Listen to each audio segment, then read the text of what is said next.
It begins in shock. Imagine this day, January 25, 1971. President Milton Obote of Uganda is overseas at a summit in Singapore. While he is away, however, back home, colonels are having tea in Kampala, tensions brewing along colonial fault lines. And then within hours, Sergeant Major Idi Amin, great big man with a boxing enthusiast love of violence and sharp temper, blunders into power in a swift coup d'etat without bloodshed. Within the space of a morning, he is the quasi-monarch. What started as mutterings in the army encampment escalated into a government that would amaze the world with its viciousness and upheaval. This is the story of how a former cook in the British-trained King's African Rifles became an impassioned dictator, glory to ridicule, cheers of freedom to cries of terror. Idi Amin Dada was born in 1924, 25 in Kiboko, northwestern Uganda on the Sudan border to the smaller Kakwa tribe. Raised by a diviner and herbal medicine mother, he had little formal education. But after enlisting in the King's African Rifles in 1946 as a cook, his untrained physical strength and endurance saw him rapidly promoted. In the Kenya campaign against Mau Mau rebellion, he became known as a tough disciplinarian, balancing athleticism with stained discipline. Among the first black Africans to receive officer rank prior to the independence of Uganda in 1962, in that year the nation gained independence, Obote became prime minister, eventually president. Amin, close to political office, was appointed Army Chief of Staff in 1966 during Obote's increasing authoritarianism, a portent of their split. Obote perceived dissidents by 1969. Amin was more dominant, even allegedly stole gold, ivory, and cash from the neighboring Congo, presented to Parliament as a charge. A judge-led inquiry was held up by army regulations protecting Amin's position.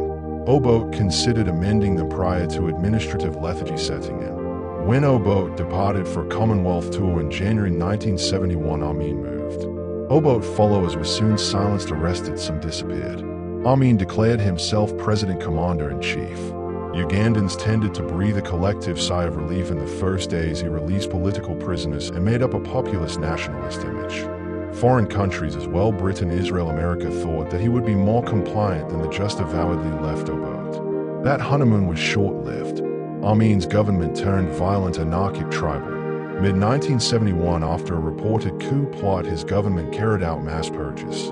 Obote's Akali and Lango troops were massacred in Jinja and Barara barracks. A minimum of 5,000 soldiers and twice as many civilians had vanished by early 1972. Bodies were tossed into the Nile. Ministers, intellectuals, churchmen, even foreigners were attacked. Uganda descended into fear and suspicion. And on August 4, 1972, Amin directed all Asians who held British passports to vacate Uganda in 90 days. First 50,000, then all non-citizen Asians. The community expelled had controlled Uganda's business and tax receipts. When it was expelled, economy unraveled, industrial production dropped, GDP contracted, and inflation rose. Uganda lost not only its business people, but also the international community's goodwill. Britain, India, and others severed diplomatic relations within weeks. 2 years after what had begun as a coup disguised as stability, Amin's regime established him as the butcher of Uganda. Between 100,000 and 500,000 were killed by executions, disappearance, tortures. A nascent military coup unraveled as a warning tale of how rapidly power can turn into nightmare. By 1973, Idi Amin was firmly in power, but his paranoia had overtaken him faster than his legend. The institutions that had lifted him to the top, the army, the police, the international community, began fearing him more than they feared him. He moved fast to eliminate any real or imagined opposition. Ministers came and went. Some disappeared. Others fled. His State Research Bureau and Public Safety Unit, his twin pillars of espionage, used torture and assassination with chilling efficiency. People lived in terror that they were not even willing to say his name out loud in public for fear of being overheard. The regime's eyes and ears, drivers and hotel staff, even radio announcers, were suspected informers. A loose lip was a ticket to death. Amin tried to pose as a Pan-African hero. He began addressing himself in superlatives up to the point of eulogizing Adolf Hitler and asserting that Britain was still colonizing Uganda economically. He bestowed upon himself ridiculous names like Conqueror of the British Empire and King of Scotland. At face value, it was entertaining. But behind the veneer of clown-like behavior was a leader whose authority was choking the country in blood. His escapades were major news in Europe, but in Uganda they cost him his life. Uganda grew diplomatically isolated. The West, however, led by the US and the UK, disengaged not long after the Asians were expelled and when stories of the mass killings surfaced. Israel, which had helped train his soldiers, was shunned when Amin aligned with Palestinian groups and Libya's Muammar Gaddafi. Gaddafi financially and militarily backed him, and Amin increasingly brazenly belligerent. He began to make declarations that Uganda was to be the Muslim hegemon of the African world even though the Ugandans were not Muslim. He himself became Muslim and adopted Islamic names but used religion more as a political umbrella than divine inspiration. Meanwhile, the Ugandan economy collapsed. The seizure of Asian-owned businesses had caused a catastrophic collapse of commerce and industry. The factories shut down, the shelves were stripped bare, and unemployment skyrocketed. The soldiers Amin recruited on property and businesses did not know how to run them. Competence gave way to corruption. Since the educated class was either dead or in flight, no one was there to run the decrepit infrastructure. The roads went down, the hospitals lost personnel, and inflation began to soar. Despite all of this, Amin spent on parades and propaganda, clinging to illusions of prosperity. Foreign journalists who did make it into Uganda were closely monitored and largely coaxed. Amin's wit and sarcasm during interviews deceived some of them until they discovered the grins were hiding atrocities. Foreigners began to vanish. There was a turning point in 1976 when a Palestinian insurgents hijacked French airliner was diverted to Entebbe airport. Amin publicly sided with the hijackers by giving them asylum. This was then followed by one of the most courageous rescue missions in recent history. Israeli commandos overran the airport, liberated most of the hostages, and killed dozens of Ugandan soldiers. Amin was humiliatingly exposed to the world. He replied in the worst way conceivable by having Dora Bloch, a 74-year-old British-Israeli hostage who was being treated for injuries in Kampala, killed. Her corpse was found months later, strangled and stashed in a trunk. After the Entebbe debacle, Amin's international reputation outside Uganda shifted from buffoon dictator to unstable asset. But in his own country, fear did not recede. By 1977, his role of victims had become so large that even his closest advisors did not know who would be next. The cabinet was a terror revolving door. Ambition or even soft dissent on the part of a minister would routinely be rewarded with treatment as betrayal. Public executions, once clandestine, were now sometimes staged in stadiums with screaming crowds coerced into watching. It was not merely repression, it was theater. A government-arranged event that was meant to instill fear and remind people that loyalty to Amin was not a choice, it was survival. Even religion came under Amin's clutches. When Archbishop Janoni Luam, a high-ranking Anglican clergyman, criticized government killings publicly, he was detained in 1977. Shortly thereafter, the government announced that Luam had perished in a car accident while trying to escape. But the secret was not well kept. His body, when returned to his family, was riddled with bullets in the chest. It was a warning, explicit and blunt to the whole clergy: close up or get closed up. Amin had now arrived at a point where even the farthest onlookers knew that Uganda's descent into darkness was now total. His paranoia was now pathological. He would move at night, change houses at random, and use body doubles when in public.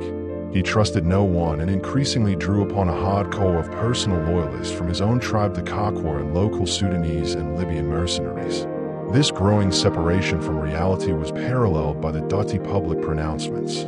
He even once wired Queen Elizabeth II a telegram proposing that he marry her and Uganda and Britain become one kingdom. It was not satire, an official diplomatic wire was used. The rest of the world laughed at him, but the Ugandans were not amused.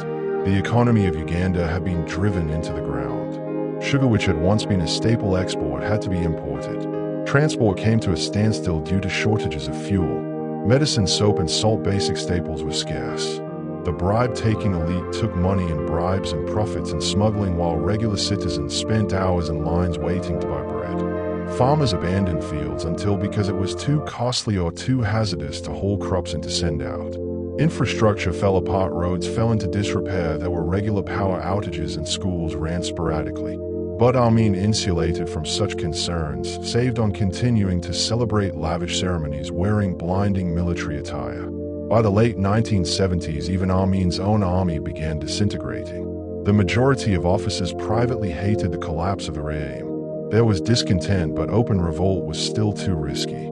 That was undone at the end of 1978 when Amin, in an attempt to distract from internal upheaval, made a fatal error. He invaded Tanzania and claimed a chunk of the Kagera region. Tanzanian President Julius Nyerere, who had been strongly opposed to Amin's regime for years, did not hesitate. He mobilized his military and countered with an invasion, this time with Ugandan dissidents and rebels in combat with Tanzanian troops. It was a border clash, yes, but even more, it signaled the downfall of Idi Amin. Hostilities with Tanzania would be a diversion, a call to rally Ugandans against a foreign invader. But Amin had been mistaken. His own troops, swollen with allegiance rather than talent, were ill-prepared for a determined, disciplined enemy. The Tanzania People's Defense Force and Uganda National Liberation Army, Ugandans in exile who had suffered under Amin's regime, marched swiftly and precisely. In the opening months of 1979, they captured town after town with hardly a fight. Demoralized and unpaid Ugandan soldiers deserted or surrendered. Civilians, sensing collapse, no longer feared, openly praying for Amin's death. As Tanzanian forces moved closer to Kampala, the capital collapsed in disarray. Government ministries were abandoned, soldiers looted and pillaged with impunity, and foreign embassies evacuated their staff. Amin delivered the state radio message that everything was fine, but even his most top generals realized that the game was over. He left the capital on April 11, 1979, allegedly having first retreated to Jinza before being flown to Libya with the assistance of Gaddafi. He would go on to emigrate to Saudi Arabia in comfort in exile, where he died in 2003. In Uganda, it was devastation on a scale impossible to imagine. Over 300,000 were estimated to have been killed during Amin's 8 years of rule. Mass graves litter the landscape. Families had lost generations. The economy of the country was devastated, industries shut down, farms left abandoned, foreign reserves drained. Infrastructure was ruined. But the worst loss to date was psychological, a deep wound that lingered in every Ugandan's brain. Citizens had lived in a culture of perpetual spying where faith was a luxury and silence was life. Even in death, the terror took years to depart from lives. Overseas, Amin's fall was welcomed with relief and with embarrassment. Western nations that had previously turned a blind eye or accepted him as a friend now saw the price. Diplomats, human rights groups, and journalists descended upon Uganda in the weeks immediately after, and the scale of atrocities was revealed. Torture chambers that had been left behind, like the ones at the infamous Markandai military prison, had blood-soaked floors and confessional proof of wholesale brutality. The world could no longer pretend not to know. Uganda, in the meantime, had trouble returning to stability. Presidents succeeded one another in quick succession. The death of Amin created a power vacuum that would haunt the country for decades to come. It was only with the advent of Yoweri Museveni in the mid-1980s that Uganda felt some measure of sustained rule. But even Museveni's government will be shaped by the lessons of Amin's dictatorship, specifically the dangers of concentrated power, unchecked military control, and politics driven by fear. Idi Amin was never prosecuted. He gave sporadic interviews from the safety of his Saudi exile, during which he expressed regret, but never acknowledged the full horrors of his regime. In one of the more gruesome interviews, he was questioned about what he wanted to say regarding the thousands of people murdered under his regime, and replied, "I don't know. Maybe some of them deserved to die." He survived in exile with wives, children, and even bodyguards at the Saudi royal family's expense, which rejected extradition demands despite international pressure. Idi Amin's exile was a spectacle of silence. Publicly, he fell out of the world's headlines, living in Jeddah, Saudi Arabia, with the protection of the royal family. Privately, though, he lived large. His villa was said to contain multiple wives, multiple dozens of children, and bodyguards. He'd make a public appearance every now and then dressed in traditional Arab robes, walking through bazaars, speaking with masses as if he was just another retired dictator, not a man whose name caused chills to run down the spines of millions. He was remorseless. When asked in the exceedingly rare interviews he granted, Amin insisted that he had done nothing wrong. "Everything I have done for Uganda," he once said. He liked to think of himself as a rogue patriot, a tough man who had been compelled to keep the country together. His legacy was one of relentless violence, state disintegration, and ethnic oppression. He was delusional to the end, in that he believed at some point he would return to Uganda as a hero, even requesting to be buried there. The government of Uganda denied him that. It was in July 2003, 24 years after he went into exile, that Idi Amin slipped into a coma in a Saudi hospital. He had endured months of kidney failure.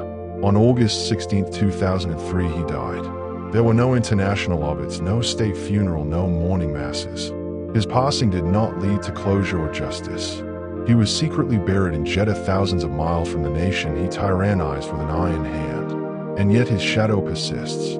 Uganda continues to suffer from the long reach of his rule. Generations since he was deposed continue to hear the horror tales, parents speaking of the night soldiers arrived or the missing uncle who failed to come back after being summoned for questioning. Trauma is silent and the national psyche is wounded. The economy of the country, once the most promising in East Africa, took decades to heal. Its citizens took longer to regain trust in one another and institutions and in the notion of justice. Idi Amin's ascendancy and fall is a somber reminder of the power of power without responsibility. He came to power neither on principles nor through democratic election, but through the army, gun-toting and backed by foreign arms at first and later protected with violence. His populism masked cruelty, his nationalism devastated his own economy, and his charm covered only his cruelty for as long as it did. Uganda was a text in how dictatorships are created not just by ambition, but by silence. When institutions are weak, citizens are too frightened to speak, and leaders are idolized rather than criticized. His tale today is normally reduced to headlines or quotations of notoriety, but the reality was far more torturous. Behind every statistic is a family broken, a village that cowered in fear, a country that lost its pulse. Idi Amin is dead, but his regime should serve as a caution about how easily countries can fall apart when leaders trade truth for terror, and how difficult it is to piece together once the psychology of a country is wounded.